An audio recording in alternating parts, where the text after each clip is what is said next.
What happens when Kubernetes and Go don't cooperate? In this episode of CubeFM, I got a chance to speak to Emin, who is a solutions architect at Hybrid. He'll share with you about his experience when he faced an issue, more specifically, when a 502 bad gateway error appeared only in a specific production environment that was then traced to an out-of-memory or OOM issue. In this case, Go's garbage collector wasn't aware of Kubernetes memory limits, causing excessive memory allocation. Then, the logs show that Go's heap size kept growing until it exceeded the container's memory limits. To find out about what happened next, you'll have to stick around for the full episode, but you'll learn about how debugging Kubernetes issues often requires a systematic approach and that understanding resource limits is crucial in Kubernetes environments. This episode is brought to you by StormForge. StormForge Optimized Live continuously right-sizes Kubernetes workloads to ensure applications are cost-effective and performant while removing developer toil. As a vertical right-sizing solution, Optimized Live is autonomous, tunable, and works seamlessly with the Kubernetes HPA at scale. Free developers from the toil and complexity of setting CPU and memory requests with Optimized Live's fully configurable, machine learning-based recommendations and intelligent automation. Start a free trial or play around in the sandbox environment with no form fill required. Now, let's check out the episode.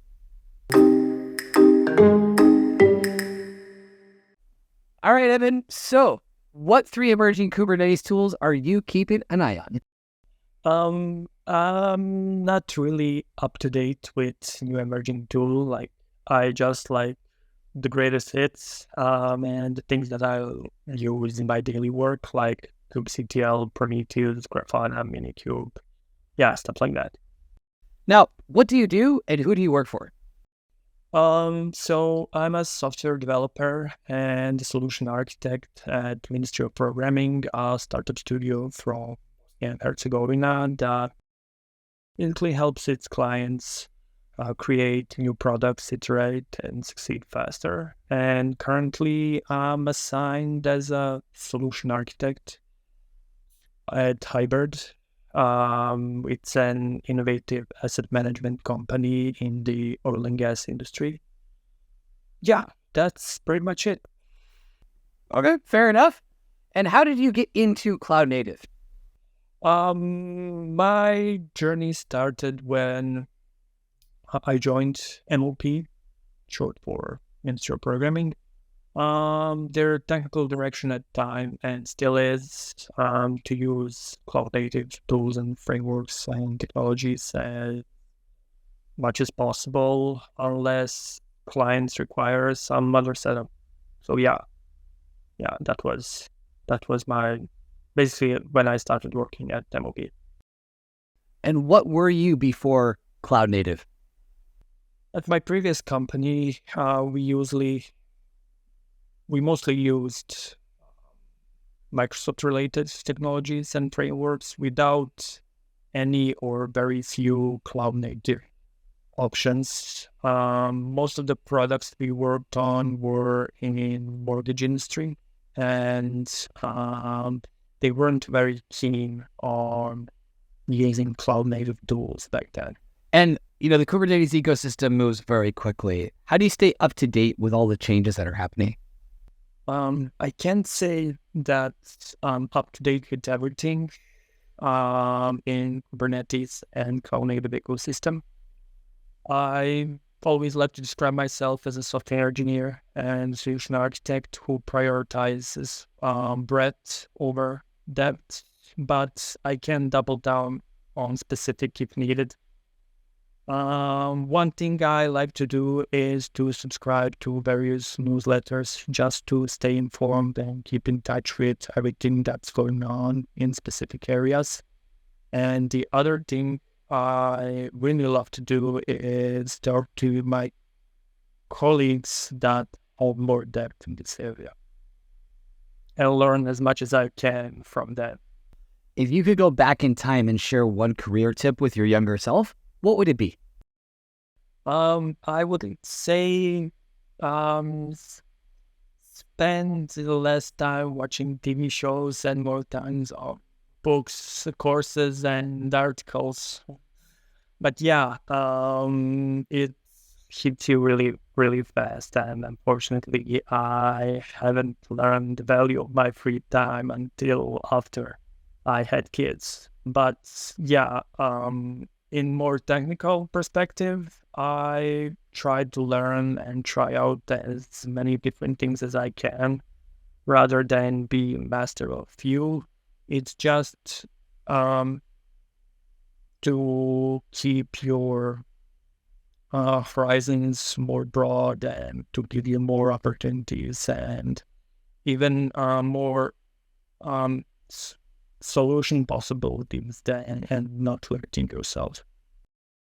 Now, for our podcast today, we, found an article that you wrote with our monthly content discovery called When Kubernetes and Go Don't Work Well Together. Let's start out with the issue that you encountered. You mentioned a specific API endpoint was failing in one of your production environments. Can you walk us through what happened and how this problem first came to your attention? Yeah, of course. So I got the report that our REST API service in one of the client production environments is returning SIO2 bad gateway error for a specific endpoint. So we went through the usual things, checked that and other environments to see if the issue manifests everywhere. And since all other services, that specific service in other environments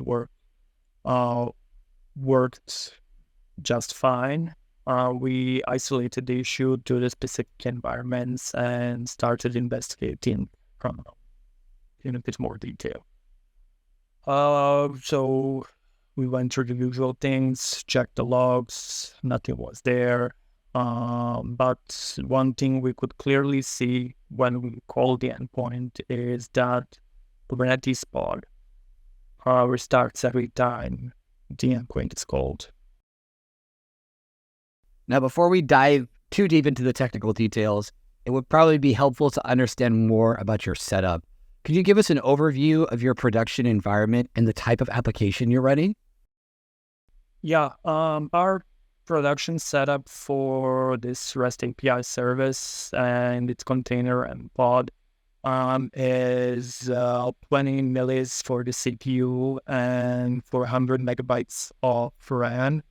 And these are the limits. Although we have other services in our architecture setup, this service is the most used one and the one containing all this project. And also, it's good to mention that the problematic endpoint works differently than the other endpoints. It provides the data for the offline mode for the mobile apps, which basically means that it returns all of the data for the project. With that context in mind, I suppose we should return to the issue at hand. Debugging problems like this can be challenging. What were your initial steps in investigating this mysterious error? When we isolated the problem to that one environment, where I said we checked the logs to see what happened. The odd thing was that there weren't any application panic or critical errors. So the next step was to add more debug logs to determine where service stops working. We ended up learning that it stops just after the JSON Marshall function is called, and the main concern was why is this not working, especially since the data from the database is returned to the service successfully, and that function works everywhere else. So yeah, there were some questions to be answered. Now, as you dug deeper into the pod's behavior, you mentioned discovering something interesting about its status. What did you find, and why was it surprising given what you knew about the application? So after we determined where the service errored, next thing was that we checked pod and container related information that would give us more info. So you type in kubectl describe pods, and basically there it was the OOM killed status, which basically means that the container went out of memory, and it was terminated for that specific reason. So we wanted to test this out and do a quick test. We scaled up resources to 400 CPUs and 800 megabytes of RAM. Triggered the endpoint again and was working properly. But the weird thing was that the endpoint returned a response of 66 megabytes, which was way below our 400 megabyte limit. Now, OOM killed status is a critical issue in Kubernetes. I think it's a known fact, but it might not be familiar to all of our listeners who perhaps don't have experience with it. Could you explain when OOM occurs in Kubernetes and how it relates to the container resource limits you've set? Yeah, certainly. So when a process that is running inside the Kubernetes pods try to allocate more RAM than it has been defined as its container limits, the auto-memory error is drawn to prevent misuses. And at that point, the daemon restarts the container and the pod to prevent allocating more memory than it was set. To put it in the context of our REST API service setup, if the service tries to allocate more than 400 megabytes of RAM, the container and pods are terminated to prevent that. And if we get back to our findings, the question remains the same. How can a 66 megabyte response cause an out-of-memory error for a pod with 800 megabyte limit? This seems to point to an interesting interaction between Go and Kubernetes. Based on your investigation, what did you discover about how Go was behaving in this containerized environment? So the answer, after some research, the answer pointed to two things. One was how Go's garbage collector works, and the other one was how Go processes or programs work in a containerized environment. So first thing, short introduction. Go's garbage collector is, in short, Go's garbage collector is in charge of checking if there's some heap memory that can be freed up and frees up memory, among other things, and it runs in cycles. And before each cycle, it determines if more heap memory needs to be allocated to that process or not. And the answer is yes, it allocates more RAM specific. And the default setting of this is that it doubles the amount of RAM previously used. So the other part of the answer is how Go works in a containerized environment. So when a Go process is running inside a container, it doesn't know about the resource limits that are set upon the container by itself. It's only aware of the limits of the machine that the container is running. For example, if we deploy a container with memory limits of 400 megabytes to a machine that has 8 gigabytes of RAM, the Go process knows only about 8 bytes of RAM. And when the garbage collector runs and expands the allocated memory, it will not stop at the 400 megabyte limit. That's a fascinating insight into how language runtimes can interact with containerized environments. How did you go about confirming that this was indeed part of what was happening in your case? Yeah. At that point, this was just theory based on research.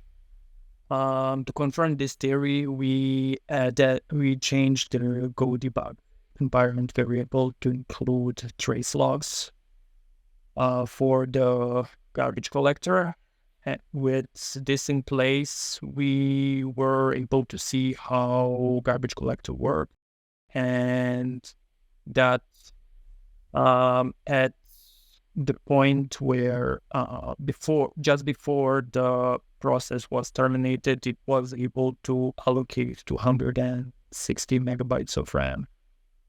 So that means before the next run, the garbage collector tried to allocate more than 500 megabytes of RAM, which is more than the 400 megabyte limit, and the container system terminated the container and the pod upon that request.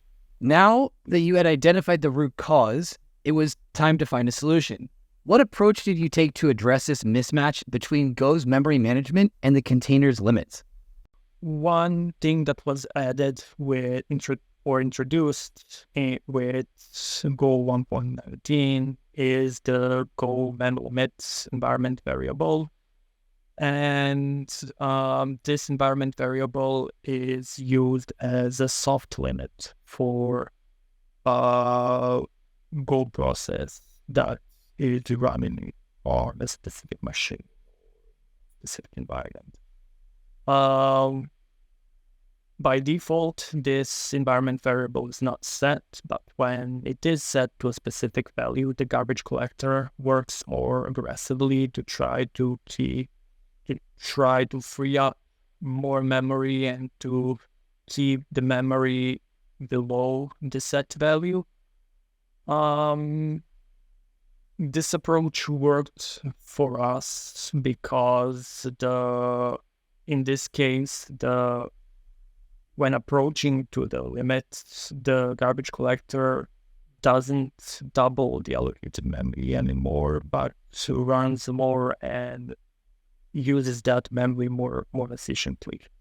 And in our example, when we set this limit, set this environment variable,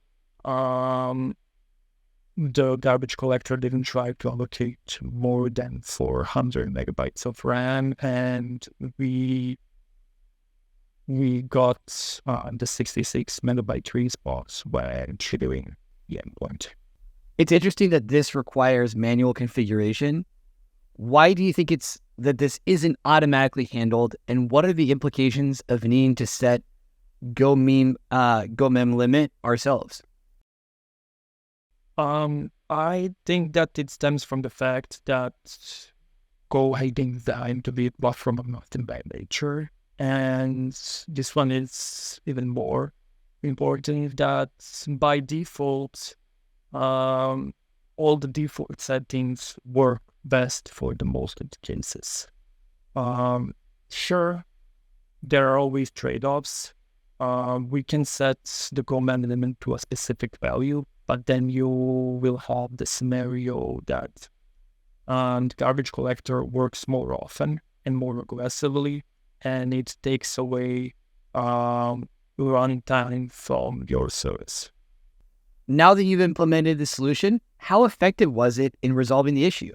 Are there any potential drawbacks or limitations to this approach? Even this worked for us. It was a temporary fix. Long term, we had to refactor the problematic endpoint, move some memory allocations from heap to stack, and implement paging for the endpoint. So I would say, unless working with really big memory allocations, to always use the default settings and use Go very carefully. This experience seems to highlight some important considerations for developers working with Go and Kubernetes. What do you see as the key takeaways from this incident? One key thing I would take from this experience is how much language runtime interaction matters when you try to tune your services to work in containerized environments as best possible. As always, like most of the time, this is not needed, but when you want your mission critical services to perform well, it's really a must. Similar scenarios to this would involve utilizing the CPU resources more optimally. For example, in an environment like a Kubernetes cluster, your workloads are deployed together with Kubernetes-related workloads that help with running your Kubernetes cluster more smoothly on one or more physical machine. And all of those workloads fight for the same CPU resources of the cluster nodes. And if your setup doesn't involve some careful planning around which workloads are deployed where, unless you set up some runtime limitations on how much CPU can be used by each workload or set CPU affinities, you will probably not be able to have predictable performance outcomes. Now, it seems that, your experience could challenge some common assumptions about containerization. How does this case study reflect the reality of running applications in containerized environments, particularly when it comes to the idea that containers provide a universal solution? Okay, so it's time for everyone's favorite answer. It depends. In the majority of the cases, you will be totally fine with containerized environments as universal solutions. In all other cases, as few as they are, they involve going deep into the internals of language runtimes and containerized environments and understanding them really well. Or even in some cases, as some case studies point out, ditching the containerized environments altogether. This really depends on the business and technical requirements and costs and benefits of pursuing optimization to that extent. At this point, I would like to paraphrase Mark Richards and Neil Ford when they say most of the time you're not going for the best possible solution, but the least worst one. Great way of putting it. This has been an incredibly insightful discussion. For our listeners who are out there who might be facing similar issues or that might want to dive deeper into this topic, are there any resources or final pieces of advice that you'd like to share? Yeah, sure, definitely. There are great Arden-led articles about optimizing your Go programs and workloads, both for memory and CPU consumption. The VB8 blog post on how Go Memory Init help them out, and also point out the Go's official documentation on garbage collection and how it works is extensive and a fun read. Now, what's next for you? I'll continue to learn and explore as always. I'm very interested in all things related to performance improvements, so that is and will be my main learning path. For now, I don't write very often, and I usually write about experience, the stuff that I experienced, and about interesting topics that are less covered and not easy to find on the internet. So if you don't hear from me in a while, it means either I don't have time to write or that there weren't any interesting production issues. It's not necessarily a bad thing. Yeah. Well, If people want to continue the conversation and get in touch with you, What's the best way to do so? I have a couple of blogs, Hashnode and Medium blog, and also I'm available on LinkedIn. So yeah, feel free to say hi, ask questions, share your concerns or different opinions. I'm always happy to hear from anyone. Very good. And we're happy to hear from you. Easy to reach out and connect. Thank you so much for sharing your time and knowledge today. It's great to get, your perspective on this. This is a topic that hasn't necessarily come up in other episodes that we've done. So I'm sure our audience will be very keen to hear from you and also to read about the other work that you're doing. Emin, thank you very much for joining us today. Thank you for having me. This was great. Thank you. My pleasure. Cheers.